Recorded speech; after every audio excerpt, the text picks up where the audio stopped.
दांत वाली बहू। रंजना कभी ब्रश नहीं करती थी। उसे कितनी बार उसके माँ बाप ने डांटा, लेकिन उसका कोई असर उस पर होता ही नहीं था, जिस कारण से उसके दांत पीले पीले हो जाते हैं। शादी के बाद। अरे बहू, वैसे तो तुझ में कोई कमी नहीं है, पर तेरे दांत दांत इतने पीले कैसे हैं बेटा? कैसे मतलब? कोई सर्जरी थोड़ी ना कराई है। वो तो क्या नाम, मैं ब्रश नहीं करती थी तो पीले हो गए। अब क्या करूं? आप कहें तो लाल करवा लूं या फिर काले? यार ये क्या है, क्यों माँ से लड़ रही हो? लड़ रही हूँ? अरे मैं लड़ रही हूँ या ये बोल रही हूँ कि दांत पीले। अरे तपस्या थोड़ी ना की है इन्हें पीले करने के लिए। बकायदा ब्रश नहीं किया है 20 साल तक, तब जाकर। छी, कैसी बात कर रही हो? ये उस वक्त तो पीले नहीं थे जब हम लोग तुम्हें देखने आए थे। अरे तब साफ करवा लिया होगा डेंटिस्ट के पास जाकर। अब देखो कैसे पीले पीले लग रहे हैं। रंजना सास की तरफ गुस्से से देखती है। फिर शुरू हो गई पीले पीले पीले। अरे पीले तो तब भी थे जब मेरे हाथ का रसगुल्ला उड़ा उड़ा कर खा रही थी और बोल रही थी, लड़की नहीं गुणों का खजाना दे रहे भाई साहब।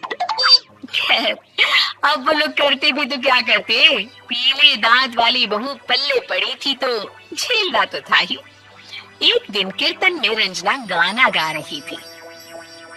अरे कमला बहन, माँ का द्वार आया तो सब शब्द कराते हैं, फिर अपनी बहू को ब्रश भी नहीं करवाती तुम।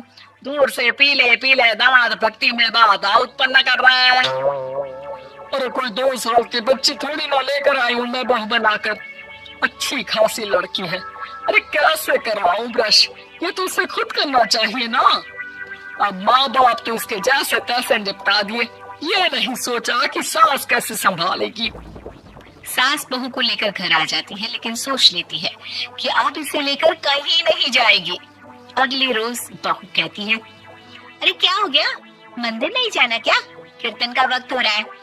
मेरी मधुर वाणी से कान्हा जी जागते हैं और सोते हैं। आप तो जानती है ना उनकी भक्ति में कितना मन लगता है मेरा। वो क्या है ना, तबीयत ठीक नहीं लग रही है मेरी, आराम करूंगी मैं। तबीयत ठीक नहीं लग रही? अभी तो मिथुन के गाने पर नाच रही थी आप, और अब बोल रही है कि तबीयत ठीक नहीं लग रही। अरे भक्ति में मन लगा लो सासू माँ, ऊपर जाना है। क्या मुंह दिखाओगी आप? हाँ? सास को बहू की बात पर गुस्सा आ जाता है। मैं क्या मुंह दिखाऊंगी, इसकी चिंता तो ना कर, समझी? अपने मुंह की चिंता कर, जो ये पीले पीले दांत लेकर हर जगह पहुंच जाती है। पता है लोग कितना मजाक बनाते हैं। ना जी ना, मैं नहीं जाना कहीं तेरे साथ। तो ये बात है, कोई ना, मत जाओ, मैं अपने कमरे में ही बैठकर भक्ति कर लूंगी। ऊपर वाला दांत थोड़ी ना देखता है, मन देखता है, भावना देखता है। और अरे बस बस, तू सब कुछ दिखा, बस ये सफेद चमकदार दांत ना दिखाना किसी को, है? जा यहाँ से। बहू को सास की बात का कोई फर्क नहीं पड़ता, वो तो जैसी थी वैसी ही रह जाती है। सुबह नहाकर किचन में खाना बनाना, फिर खाना खाना, कीर्तन भजन करना और सो जाना। एक दिन, माँ जी मैं सहेली के घर जा रही हूँ, शाम को लेट आऊंगी। हाँ हाँ तो जाना, मैंने कौन सा तेरी आरती करनी है घर पर बैठकर। रंजना सहेली के घर जाती है, जहाँ वो पार्टी में जाने की तैयारी कर रही होती है। अरे शिखा, कहाँ जाने की तैयारी कर रही है? मैं गलत वक्त पर आ गई क्या? अरे नहीं यार, हम तो सही वक्त पर आई है। मैंने ये साड़ी और ज्वेलरी निकाली है यार, शाम को इनके ऑफिस की एक पार्टी में जाना है। बताना कैसा लग रहा है ये सब? नहीं यार, इस ड्रेस के साथ तो वो वाली ज्वेलरी अच्छी लगेगी। हाँ हाँ सही बोल रही है, मैंने ध्यान ही नहीं दिया। वैसे तो हमेशा से मस्त फैशन सेंस रखती हैं आप। तो बड़ा जाती होगी ना पति के साथ पार्टी में। रंजना कुछ नहीं बोलती, बस सोचती है कि यार काश ये बात सही हो जाती, पर मैं क्यों नहीं जाती पार्टी में? क्या इन लोगों की कोई पार्टी होती नहीं होगी? रंजना घर आती है और रात में पति से सवाल करती है, एक बात बताइए, आप मुझे किसी पार्टी में क्यों नहीं ले जाते? क्या आपके यहाँ ऑफिस में पार्टी नहीं होती? पति बेचारा क्या कहता कि दांत पीले हैं तुम्हारे इसलिए। अरे कोई पार्टी होती नहीं हम लोगों के ऑफिस में, तो कहाँ से लेकर जाऊं? और मार्केट मॉल कहीं वीकेंड घूमना कहीं तो। अरे यार सारे हफ्ते में एक छुट्टी मिलती है, तो सोचता हूँ कि आराम ही कर लूं। क्यों? रंजना मन मार के रह जाती है। पहले कभी सास के साथ मंदिर जाया करती थी, लेकिन वो भी सास ने ले जाना बंद कर दिया। घर बैठी बैठी रंजना बोर हो जाती है। तभी उसे आइडिया आता है और वो मायके जाने का सोचती है। सासू माँ 2 दिनों के लिए मम्मी के घर जा रही हूँ। अच्छा अच्छा ठीक है, आराम से जा। और हाँ, माँ से कुछ अच्छी आदत सीख कर आना कि कैसे शरीर के हर भाग की तरह दांतों की सफाई भी जरूरी होती है, समझी?